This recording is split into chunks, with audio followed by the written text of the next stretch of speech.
Students, आज हम आपको एक्सप्लेन करेंगे चैप्टर 4 सांवले सपनों की याद। इसके लेखक हैं जावेद हुसैन और इस पाठ के प्रश्नोत्तर में पहला प्रश्न है, किस घटना ने सालिम अली के जीवन की दिशा को बदल दिया? इसका आंसर है, एक बार बचपन में सालिम अली मामा की दी हुई एयर गन से खेल रहे थे और उसी एयर गन से एक गौरैया घायल होकर गिर पड़ी और इस घटना ने सालिम अली के जीवन की दिशा को बदल दिया। सालिम अली जो है गौरैया के विषय में जानना चाहते थे और तब मामा ने उन्हें नेचुरल हिस्ट्री सोसाइटी यानी BNHS जाकर गौरैया की पूरी जानकारी प्राप्त करने को कहा और फिर वहां जाने के बाद उनकी रुचि पूरे पक्षी संसार की ओर मुड़ गई और वे पक्षी प्रेमी बन गए। नेक्स्ट क्वेश्चन है, सालिम अली ने पूर्व प्रधानमंत्री के सामने पर्यावरण से संबंधित किन संभावित खतरों का चित्र खींचा होगा कि जिससे उनकी आंखें नम हो गई थीं?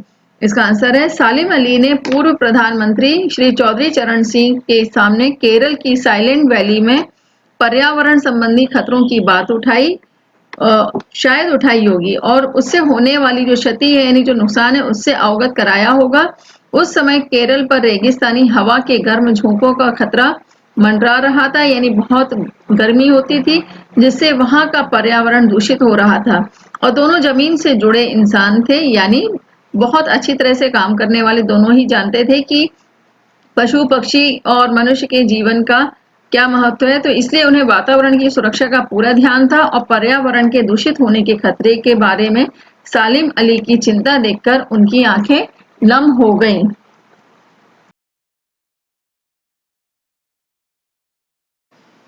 नेक्स्ट क्वेश्चन है, लॉरेंस की पत्नी फ्रीडा ने ऐसा क्या कहा होगा कि और क्यों कहा होगा कि मेरी छत पर बैठने वाली गौरैया लॉरेंस के बारे में ढेर सारी बातें जानती है? तो इसका आंसर है, लॉरेंस की पत्नी फ्रीडा जानती थी कि लॉरेंस को गौरैया से बहुत प्रेम था। वे अपने काफी समय गौरैया के साथ बिताते थे और गौरैया भी उनके साथ अंतरंग साथी जैसा यानी बहुत ही क्लोज दोस्त जैसा व्यवहार करती थी और दोनों एक दूसरे के साथ प्रसन्न रहते थे। उनके इसी पक्षी प्रेमी को उद्घाटित करने के लिए उन्होंने यह वाक्य कहा। फिर नेक्स्ट है, आशय स्पष्ट कीजिए। इसमें पहला वाक्य है कि वो लॉरेंस की तरह नैसर्गिक जिंदगी का प्रतिरूप बन गए थे। इसका आशय इस तरह से लिखेंगे कि उपर्युक्त वाक्य का आशय यह है कि अंग्रेजी के कवि लॉरेंस प्रकृति प्रेमी और सरल स्वभाव के थे और प्रकृति के प्रति उनके मन में जिज्ञासा थी।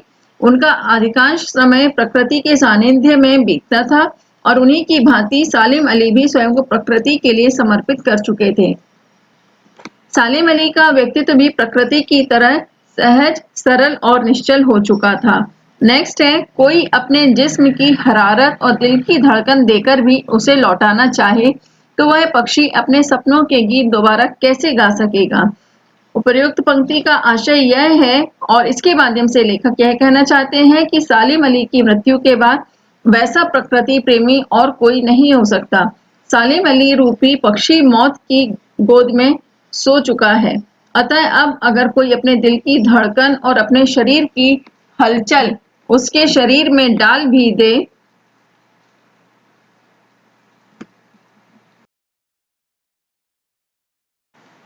तो भी वह पक्षी फिर जीवित नहीं हो सकता, क्योंकि उसके सपने अपने ही शरीर और अपनी ही धड़कन से उपजे थे। इसका आशय यह है कि मृत व्यक्ति को कोई जीवित नहीं कर सकता है, चाहे कोई कितना ही प्रयास कर ले, और सालिम अली जैसा पक्षी प्रेमी प्रयास पूर्वक उत्पन्न नहीं किया जा सकता, यानी ये किसी को बनाया नहीं जा सकता है। वे मौलिक थे, यानी व्यक्ति के अंदर की भावना पक्षी प्रेमी के लिए जो उन्होंने निकली थी, उनके अंदर से निकली थी, उसको कोई व्यक्ति सिखा नहीं सकता है, वह स्वयं से जागृत होती है। फिर इसके बाद नेक्स्ट है, सालिम अली प्रकृति की दुनिया में एक टापू बनने की बजाय अथाह सागर बनकर उभरे थे। तो इसका आंसर है, सालिम अली प्रकृति के संसार में नई खोज करने के लिए निकले थे और उन्होंने स्वयं को किसी सीमा में कैद नहीं किया था। टापू बंधन और सीमा का प्रतीक है, जबकि सागर की कोई सीमा नहीं होती है। उसी प्रकार सालिम अली भी बंधन मुक्त होकर अपनी खोज करते थे और अंतिम समय में उनके गले में पड़ी दूरबीन उनके शौक के प्रति उनके समर्पण का प्रतीक है। इस पंक्ति का यही आशय है। फिर इसके बाद नेक्स्ट है, इस पाठ के आधार पर लेखक की भाषा शैली की 4 विशेषताएं बताइए। इसमें स्टूडेंट्स इस तरह से लिख सकते हैं, विशेषताएं तो बहुत सारी हैं लेखक की, लेकिन उसमें से कुछ खास छांट करके इस तरह से लिख सकते हैं। सांवले सपनों की याद नामक पाठ की भाषा शैली संबंधी विशेषताएं निम्नलिखित है। पहला, लेखक ने इस पाठ में मिश्रित शब्दावली का प्रयोग किया है। ये मिश्रित का मतलब इस तरह से कि उसमें उर्दू तद्भव शब्द और संस्कृत शब्दों का सम्मिश्रण है। फिर नेक्स्ट है, इनकी जो शैली है चित्रात्मक है, यानी पाठ पढ़ते हुए उनकी जो घटनाओं को उभारना चाहते हैं तो उस घटना का चित्र उभर कर हमारे सामने आ जाता है। फिर नेक्स्ट है, कलात्मकता उनके हर वाक्य में है, यानी वे सरल सीधे वाक्यों का प्रयोग नहीं करते हैं बल्कि जटिल वाक्यों का प्रयोग करते हैं, इसलिए हर वाक्य में उनकी कला दिखाई देती है। फिर नेक्स्ट है, अपने मनोभावों को प्रस्तुत करने के लिए लेखक ने अभिव्यक्ति शैली का प्रयोग किया है। स्टूडेंट्स, इसमें शैली का जो प्रयोग किया जाता है तो उसमें अभिव्यक्ति शैली जो है इनकी बहुत ही कलात्मक रूप से ये लिखते हैं और उस शैली को उभार करके दिखाने का इनका जो प्रयास है पूरा सफल होता है। फिर नेक्स्ट है, जाबिर हुसैन अलंकारों की भाषा में लिखते हैं। इनके मुख्य अलंकार जो इन्होंने उपयोग में लेकर के आते हैं वो है उपमा अलंकार, रूपक अलंकार इनके सबसे प्रिय अलंकार हैं और अपनी भाषा में इन अलंकारों का उपयोग करते हुए वाक्य लिखते हैं। नेक्स्ट क्वेश्चन है कि इस पाठ में लेखक ने सालिम अली के व्यक्तित्व का जो चित्र खींचा है उसे अपने शब्दों में लिखिए। स्टूडेंट्स, इसमें हमने अपने शब्दों में आपको लिखकर दिखाने का प्रयास किया है, आप चाहें तो इसको और भी अपने तरह से लिख सकते हैं। सालिम अली अनन्य प्रकृति प्रेमी थे और प्रकृति और पक्षियों के प्रति उनके मन में कभी ना खत्म होने वाली जिज्ञासा थी।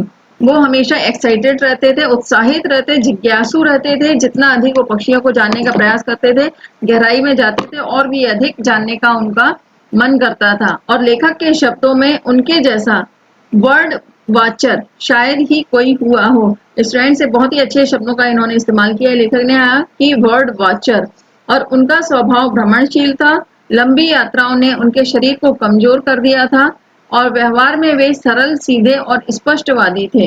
वे बाहरी चकाचौंध और विशिष्टता से दूर थे। जीवन के अंतिम समय तक वे पूर्ण निष्ठा से अपनी खोज में लगे रहते थे, यानी पक्षियों की खोज में वे निरंतर प्रयास करते रहे।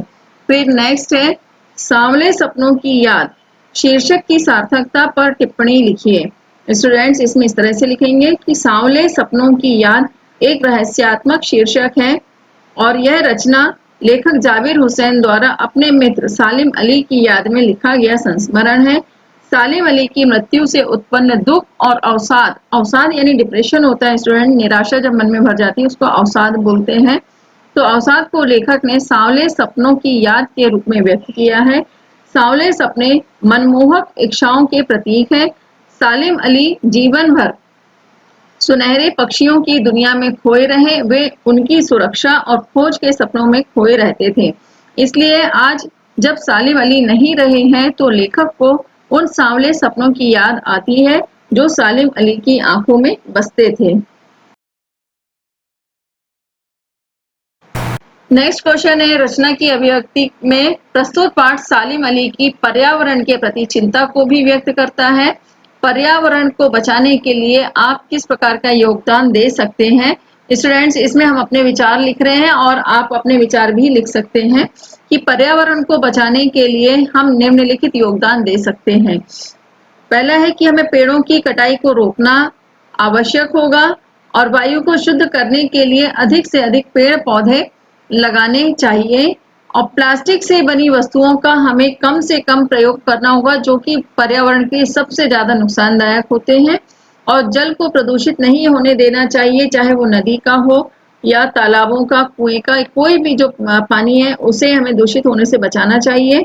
और फैक्ट्रियों से निकले जो भी दूषित पानी होता है या कचरा जो होता है उसका उचित तरीके से निपटारा करना चाहिए।